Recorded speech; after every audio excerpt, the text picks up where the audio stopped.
What's up, guys? Willie's Comics back with another video. This video is going to be a recap of me being a vendor at Louisiana Comic-Con in Lafayette, Louisiana for this year, 2024. This is the first time I've done this show.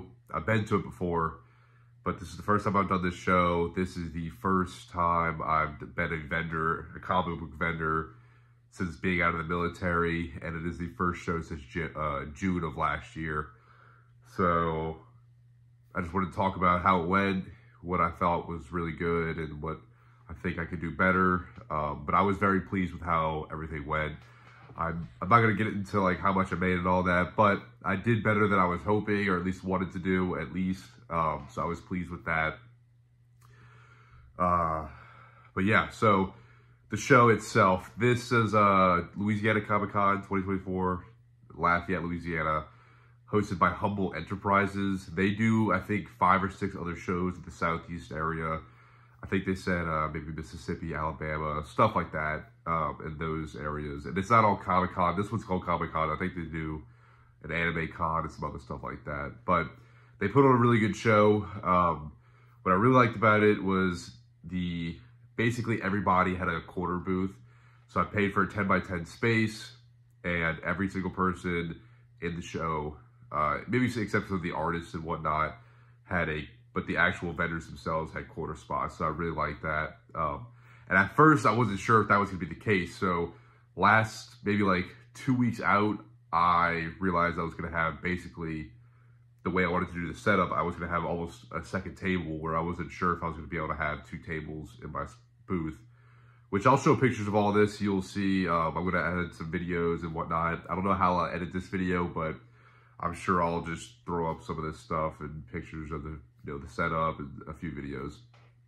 But yeah, so everybody had a quarter spot, which I really, really liked. I was worried for a second that my wall wouldn't fit in the booth, but it fit like a glove. It was perfect. It was tight. I knew it was gonna be tight, but it fit. I had to inch the table maybe a couple inches past where my line was supposed to be, but I think everybody was really doing that, and you couldn't even notice. So yeah, I brought 12 long boxes of back issue that I had out on one table, which again, I'll show some pictures of this stuff. I had 3 or 4 short boxes of sets. I thought I was gonna be able to fit 4, but I could only fit 3, so I had 3 short boxes worth of sets that I like putting those together for people. They sell decently well for me. Nothing crazy, but I'll sell a few, and I put some back. I had an extra short box with extra ones I could throw back in there. I had 1 long box full of variant covers, just regular variants. I had a whole long box of exclusive variant covers, and each of those long boxes, I had another short box of regular variants that I could fill it back in with, and the same thing with the exclusives. And then I had 2 long boxes of key issues. Some of them would be wall books, you could say, but I had a bunch of wall books already, so these were kind of just key issues ranging anywhere. I think I had some kind of expensive books in there, maybe like $75 to $85 books, but nothing over $100 was in those 2 boxes. And then to the right of those, I had 4 graded short boxes, so all graded books. And then of course I had the wall behind me, which I actually had 6 rows, and I used the exact same thing I used here, the closet shelving. So I had 6 of those. I had 5, and I had to the bottom one where it fit with the table, it was really tight. So I actually had to go a few inches down, where I would have put it, but it worked out because I ended up putting the slabs on the bottom. So that worked out well for me. Few things. What I really think I did really well with, the tablecloths, I think it made it look clean. I ordered these Amazon tablecloths that they're not fitted. They're fitted for the table, like an 8-foot table, but they're not the fitted ones that go underneath the legs, and they look tight. They just kind of hang, which I thought looked really well, or really good for the booth. It made it look clean. I could hide stuff underneath the tables and make room for me back there without it looking, too messy. I actually got some sheets of paper laminated for with my logo, what was in the box, and then like basically what the price was going to be. All of them were prices marked because I didn't have a dollar bid or $5 bid or anything like that at this show. So at the bottom it didn't say dollar each or anything. So they were pretty much all said prices marked. But I basically wanted to do that so it was, you knew what you were getting into before you got into the box. You could see. You didn't have to. You're not even looking at comics yet. You can see what's going to be in there. The back issue I had labeled A through Z. I had the previous shows, I had marked where I would put Action Comics, Amazing Spider-Man. It was just too many labels. My handwriting is not that good, so I just got my girlfriend and I was like, look, I'm just going to do A through Z, A, B, C, D, E, F, G, whatever. And I got her to do it. Her handwriting is much better, so they looked much cleaner. And then I think that worked out well. And if anybody, I know what's all in there, so if anybody asks, I can just direct them to what they're looking for. So I think that worked out perfectly fine. And then, what else? Another thing I think I did that I was very happy with was before I had these, I'll get them real quick actually.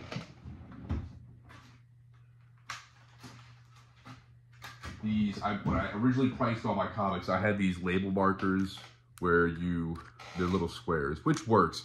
A lot of dealers do that, but I used those.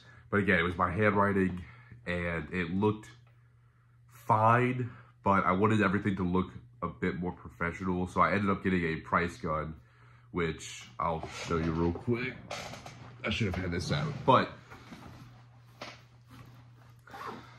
let's see where it's at. Yeah, I'm sure everybody knows what the price gun is. It creates these little labels,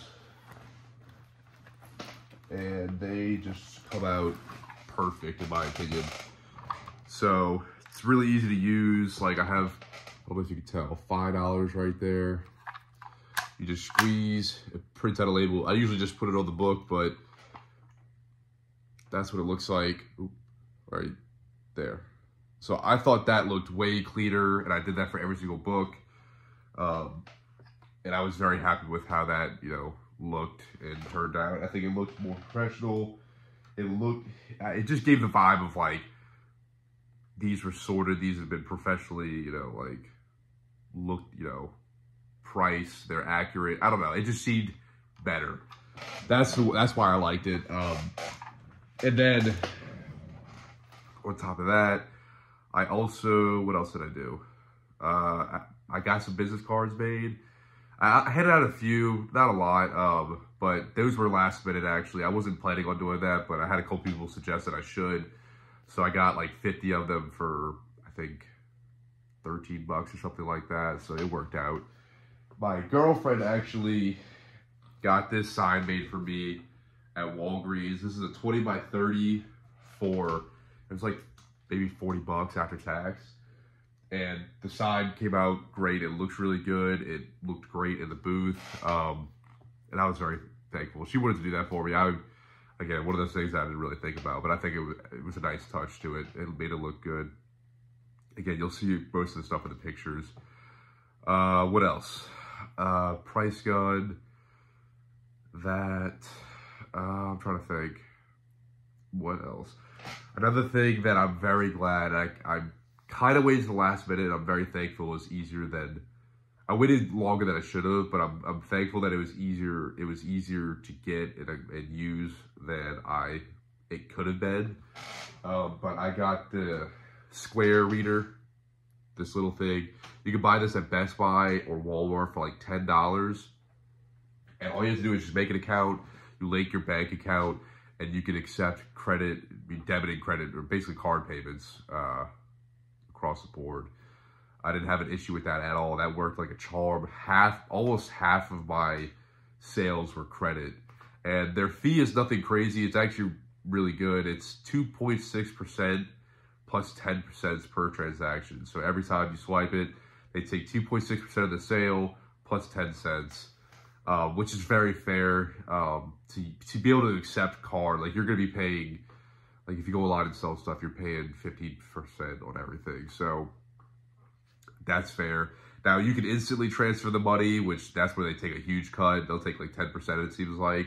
But they basically transfer the money the next day anyway, so there's no need to do that. So that worked out really well. I was very happy with that. I was very pleased with that. It was super easy to use. And then, another thing. I also bought thank you bags, like grocery bags, but they just say thank you a few times. I went to Office Depot where I got the business cards, and those were $20 for 250 bags. So I thought that was really good. It's just another thing on top of making it easier on people and giving them a good experience at your booth, so that, you know, they are more willing, or maybe to even spend more money next time, just so they have a good experience, you know. Because there's been comic book dealers where I go up there, you know, books are overpriced, they're not very friendly, which I try to be very friendly at the con with people and work with them and help them out. And I don't go back to those booths. There's no point. So I try to make the experience good for them. And yeah, that worked out well. And then I think that's it. The wall, so I'll talk about the wall now. This is gonna be probably a little bit of a longer video. And yeah, the wall worked out awesome. I think it looked great. Basically, and it was probably, to put together, under $150. Like, it was not, I mean, it was not that much. So basically, I got these 8-foot closet shelving, and they're perfect. If you flip them like this, they have a little lip at the bottom, and it holds books perfectly. So I had 6 of those, and I think those are maybe 20 a piece, or like something like that, maybe just under, but around there. And then I got these little white hooks. You know, you basically put those into, before I get there, 2x4s. I had 4 of those, and they were long. They were probably 8.5 feet. We had to cut them down, so they were tall, and I basically had 4 of them. So I put a hinge at the top. So you basically put 2 2x4s together, you put a hinge at the top, and that way they're connected at the top, but they need to be able to transport them, so you can fold them in half, and then you can put them out like that, and you have 2, one on this side, one on this side, and then you have the hooks on each side, so you can put the shelving on. Another thing we did, we put chains in between the 2x4s, so they can't just fold out like that. I have a chain in between connecting them, so the chain's taut and it can't go out. And then you have to, we put basically the 2 2x4s, those 2 things, you know, we put a bar connecting them on the front and the back, putting 2 screws on each side. That way, because if you just put 1 screw, it gets wobbly, but if you put 2 screws, you know, it basically stood up on its own very easily. So that was a rough, like, idea. You know, I don't know if you can picture that or not, but that's basically how we did it. Very easy. It was a little big, a little tall. I could barely reach the top books. I had my dad, he's like an inch or 2 taller than me, grabbing those top wall books up there. To solve that, I'm just gonna get a step stool, like a small step stool, so that way it's just super easy next time. So that's what I would do. That's one thing I would change for next time. The extra books to fill in, I brought one short box of extra sets. I brought maybe 3 or 4 short boxes of like back issue I could use to fill in. My mistake was I didn't really price that back issue. One of the boxes was, so I kind of filled that in a little bit, but the other ones weren't. And also the variants, the 1 box of variants were not priced, but those are easier. The exclusives I did not have priced. So it was hard to try to price stuff on the spot and then fill it back in. I should have, because I was just focused on what I was going to have out on the table, and I was like, I'll just bring some of this extra stuff just in case. But I should have had that stuff also ready to go. That way it's just super easy. I just slap it in the box, and now the box is full again. It's not, you know, dwindling down and books are falling over. So I would do that differently. That would have been good. But other than that wasn't a huge deal. I also, before the show, I dropped my prices on a lot of the back issue. Not that I made them super cheap. I just think that the prices were very competitive and good where I've dropped them to. Very fair. Before, I honestly looking at my prices, that might have been just because of like the comic book boom. I had them a little higher, but the prices were a bit too much, and I was like, you know what, I'll drop them. I'd rather sell them more easily, and I could easily acquire more. Like it's not that hard to get more books to sell. So I dropped the prices. So I thought my prices were really, really good. I had a lot of people digging through the back issue buying stuff. I had some of the other dealers. There were 5 dealers in total, comic book people. One of the dealers, before the show even started, he came to my booth, went through my entire back issue. And he had a much bigger booth. He had 2 spaces. I think this guy did it professionally because he did it at the Fan Expo in New Orleans. He bought like $250 worth of stuff, like off the bat, before the show even started. So that was fine with me. I understood that's how they, dealers operate. But his prices were a little high. I went through his booth, and I mean, I know he definitely sells books, but his prices were a little too high for my liking. So I wanted to, I thought my prices were good. I sold a lot of everything. There's nothing like I sold slabs. I mean, I didn't like sell them like candy, but I sold a few slabs, maybe 5 or 6. So that was cool, and and they were all, I think, over $100 a piece. The biggest slab I sold was $250. It was a Secret Wars 8. I forget the grade, but I think it was a fair price. I probably could have upped it a little bit,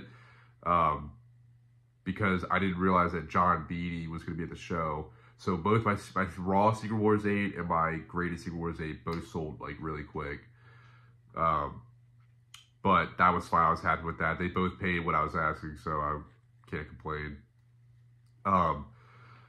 So I sold some slabs. I actually traded one of the slabs I had. I'll tell that story in a second. But slabs, variants were, they're always cool. People like to buy those. Exclusive variants. The Stronghold Collectibles, they are located in Lafayette, Louisiana. They had a booth there. Great people. Their shop is awesome. We talked a lot. I think that I think that family kind of runs the shop and whatnot. But I talked to pretty much all of them. They all came by my booth and stopped by, and we all had a good conversation. So they bought some books from me, which I really appreciated. And I've been to their shop. I pretty much was going every other Friday, which I'll probably go the next time. I'll go stop by their shop and say hello and maybe buy a couple things. But their shop is really cool. It's a smaller shop, but the space, what they have in there, is really, really nice. A lot of exclusives, a lot of nice books. They're really friendly, and their prices are really good in my opinion too. So it's a shop worth checking out if you're in the Lafayette, Louisiana area. But yeah, they're good people. And then there was another booth, Kiss Collectibles.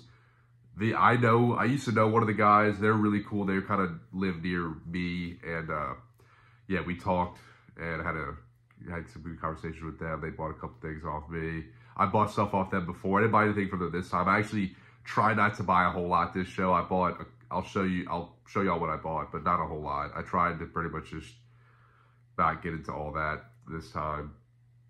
But yeah, all the dealers were friendly.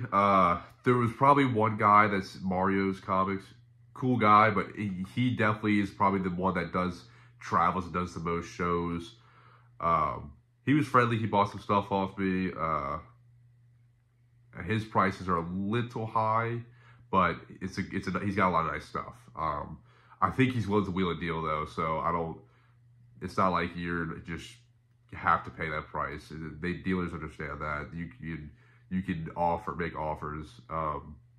But before I get into it, I actually found the only book I really bought that I dug for, I got from his booth, and he had a price of $6. He had been buying stuff for me, and I asked him if he could do $5, and I got Nightwing 93 for $5. This is the appearance where Nightwing gets sexually assaulted. So this is like a 40 book, $40, $50 book all day, I think. At least online, that's what it's selling for. So that was a really cool find for $5. So I was happy with that. And then what else? I'm not sure. I'll talk about how much it was. The show to get into was $600, and then that's not including like the hotel and the gas. I don't count food because I'm basically paying to eat anyway. But or you can, because one thing I also would change is I would bring food next time, because buying food in there is expensive. But yeah, I'd had to eat anyway, so that is what it is. But the hotel, gas, and the show. So the show was $600. You know, the hotel was probably another, I think, $250, and then gas maybe $50. So you're talking about just under $1,000 just to be there. Luckily, my dad's he's a great guy. I think he was happy to help and spend the weekend with me. My girlfriend also came and helped out, and she was really happy to be there. My dad basically said he'll cover one night, and then I'll just have to cover the other night. And then I bought them dinner Saturday nights, because, you know, Saturday was a good day for me. So that was cool. I'm trying to think what else. I got a couple action figures for this one booth. I don't have them here right now. I gotta go. We just got back last night pretty late, so we're gonna unload all my stuff. I have some of my key issues here, but in my room, but I gotta put some of the stuff in the storage unit. Me and my dad are gonna do that later. But I got a Neo and Morpheus action figure that I thought were cool enough and cheap enough. So this book, I'm just showing these real quick because I never got to show these before the show. These were available for sale, but I got these two and then another one. It was What If Peter Parker Became the Punisher. I got the action figure variant, which goes for like maybe $30. I think that's what I had it priced at. And then I paid $175-ish for the 3 of these books.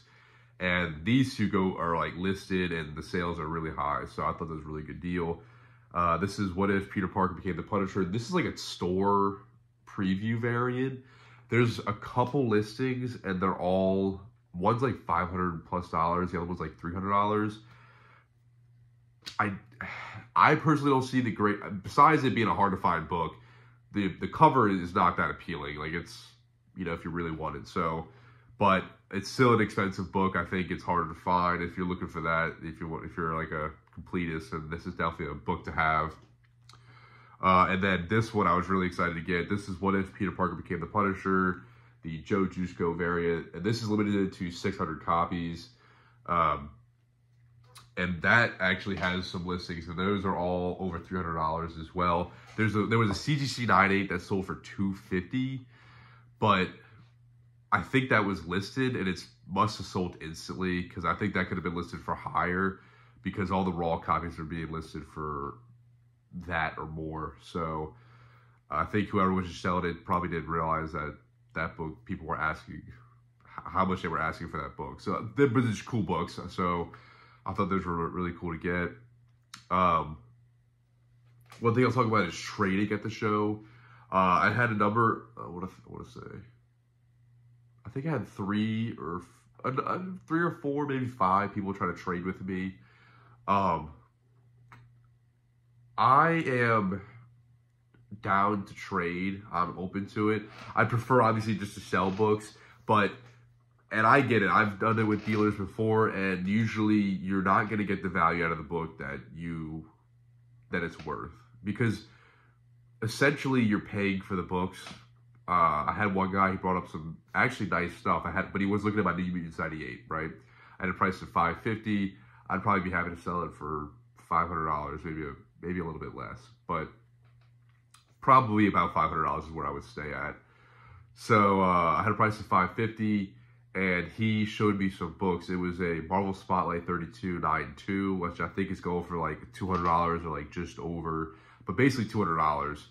And then these 3 variants, which were harder to find. They were really cool variants. 2 of them were going for about $100 a piece, and then the one was going for $50. So you're talking about $450 for the books. So he wanted to do a straight up trade, which I really wasn't gonna do, especially for a book books that, like, they're cool, they're valuable, but you got to find somebody that's looking for those kind of books, especially like variants that aren't very well known. I've never seen those books before. The Marvel Spotlight 32 was kind of cool, but I just didn't think it was worthwhile because I made him an offer. I said, look, these are, I'd say, $450 worth of books. If I give deals to people, we're realistically talking maybe $400, or maybe in between there, you know, like, but basically $450 retail value. I offered him $300 in trade value because, again, I can straight up trade, and I now have a handful of, like, slightly less cooler books. Nice books, but 4 less cool books as compared to a New Mutants 98. And honestly, I think the value of those 4 was a little bit less than the one I had anyway, so I didn't go for that. But again, I'm basically paying for those books. If I can get $500 cash for that book, I'm not gonna do 1-for-1 like retail value and trade, because I'm not gonna. I wouldn't pay you that for those books, you know. So I thought that was a fair offer. He might have convinced me if he made a counter like, would you do $350 worth of trade, but he just didn't seem to go for it. I think he wouldn't do a 1-for-1, and I get it. I've tried it before. Like, I don't want to pay cash. Like, I'm just out of cash. I'd just rather do a trade. And I've done that before, but I've taken a hit on a book, you know, a couple books. I'm like, I know that this is what they're retailing at. I don't feel like spending cash. Whatever. I don't want these. So that was, those books would have been cool to have, but it wasn't worth it. This other guy brought in, he showed me a few cool books, but again, he wanted a key issue, like a slab. It was a New Mutants 87 signed slab, and he brought some like exclusives over, and they were cool books, decent books, but it's not worth it for me. I'd rather do a key for a key, or I got to come out ahead a little bit. But there was one trade I made for the weekend, and I was happy with. I had a Spider-Gwen 24, the cover C Campbell exclusive. The Gwenum. It's the first Gwenum, the Campbell variant with Gwenum on the cover. I believe it's the variant C. Signed by Campbell and a CBCS 9.8. I had a price of $400. And so one of the ladies at Struggle Collectibles, she said, I think this book's actually going for a little bit more. You might want to check the price. So I checked the price, and it was going for a little bit more. So I was like, okay, so I must have priced this a little low. So she came back Sunday, and I priced it up to $600. And she said she wished she would have bought it, but she came back over and was interested in a trade. She had a couple books, and I wasn't really that interested in them. One of them I was, but the other ones I was like, I'm not sure. And then she came back, you know, a few hours later and brought over some more books, and I picked out 3 that I really liked. So I had that book priced at $600, and I picked out 3 slabs that were retailing around $700.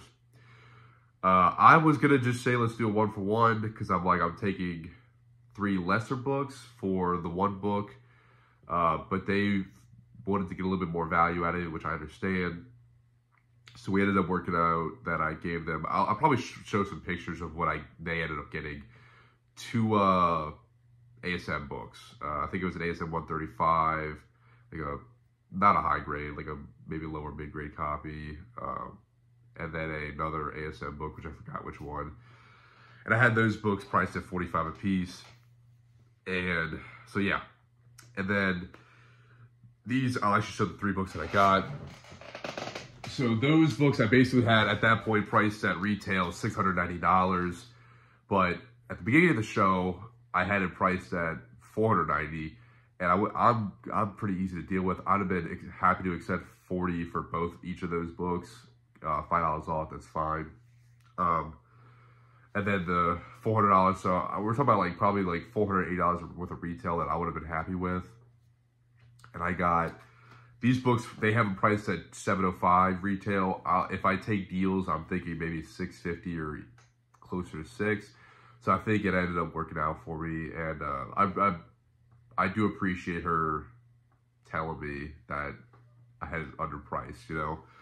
But I think it worked out well for the both of us. They got a really, really cool book. It was for her personal collection. It was a really cool book. Awesome Campbell cover, signed a 9/8. It was cool. But these are the books that I got. I like these because these were keys that just not like, you know, crazy exclusives, which exclusives are cool, but these are actual like keys that people I think they're sought after. So I got Amazing Spider-Man. Actually, I've never had either one of these books before, or yeah, none of these books. Amazing Spider-Man 607 and a 9.4. They had a $200 price tag on this, and this is a great Campbell cover. Not a signature series, but yeah, great book there. So I thought that was really cool.